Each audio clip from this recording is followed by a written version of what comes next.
अध्यात्म जगत का एक बहुत बड़ा रहस्य आपसे कहना चाहता हूं। आध्यात्मिक दृष्टि से वास्तव में किसी यात्रा की जरूरत है ही नहीं। आध्यात्मिक दृष्टि से ना तो तीर्थ यात्रा की जरूरत है, ना मंदिर मस्जिद गुरुद्वारों के चक्कर काटने की जरूरत है। आध्यात्मिक दृष्टि से अंतर यात्रा जैसी भी किसी यात्रा की जरूरत नहीं है। वास्तव में इस अस्तित्व की ऊर्जा से एक हो जाना, इस अस्तित्व की ऊर्जा को ही हम कहते हैं परमात्मा। आपकी ऊर्जा उससे अलग थलग पड़ी है, उसके साथ एक हो जाना ही धर्म और अध्यात्म का एकमात्र उद्देश्य है। जैसे आप उसकी ऊर्जा के साथ एक होते हो, वैसे ही आप परम आनंद की संपदा से भर जाते हो, सारे दुखों से मुक्त हो जाते हो। सारे दुखों से ग्रस्त होने का कारण है कि तुम उससे छूट गए हो, टूट गए हो, अलग हो गए हो। वास्तव में जिन्होंने जाना उन्होंने कहा कि तुम वही हो, तत्त्वम् असि। इसी को दूसरे शब्दों ने कहा, जिसने जान लिया उसने कहा अहम ब्रह्मास्मि। भारतवर्ष का ऋषि कहता है तत्त्वमसि, तुम वही हो।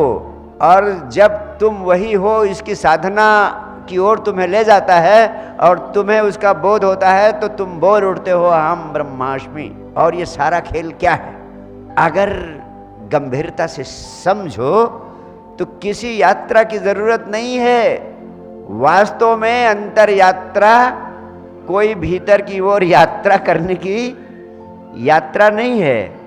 अंतर यात्रा का अर्थ है जब सब प्रकार की यात्राएं बंद हो जाएं। सभी प्रकार की यात्राओं का बंद हो जाना ही अंतर यात्रा है। जब सभी यात्राएं बंद हो जाती हैं तो क्या घटना घटती है? तुम ठहर जाते हो।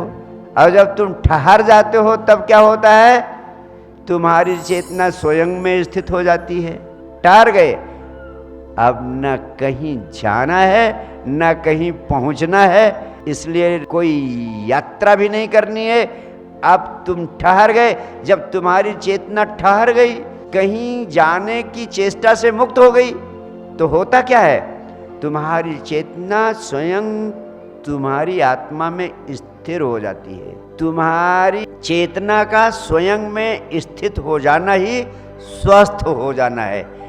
ये भारतवर्ष के मनीषियों ने जो शब्द गढ़े हैं बड़े कीमती हैं। दुनिया की किसी भाषा में इतने कीमती शब्द नहीं हैं। जब उन्होंने कहा स्वस्थ हो जाओ, स्वस्थ रहो, इसका अर्थ हुआ कि स्वयं में स्थित हो जाओ।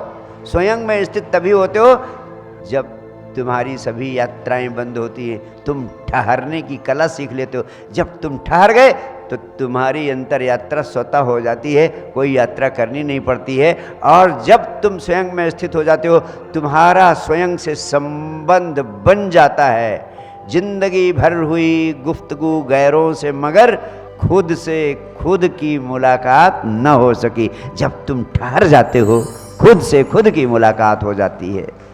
और वही अवस्था अंतर यात्रा की अवस्था है। तुम सहज हो जाओ, भागो नहीं। इसीलिए संत कबीर कहते हैं, काहे की परिक्रमा, काहे की तीर्थ यात्रा, काहे की काशी, काहे का काबा, काहे का कैलाश। और कौन सी कथा, कौन सी व्यथा? जो व्यक्ति ठहर जाता है वो व्यक्ति जो बोलई सो हरि कथा, उसके मुंह से जो निकलता है वही परमात्मा की कथा हो जाती है।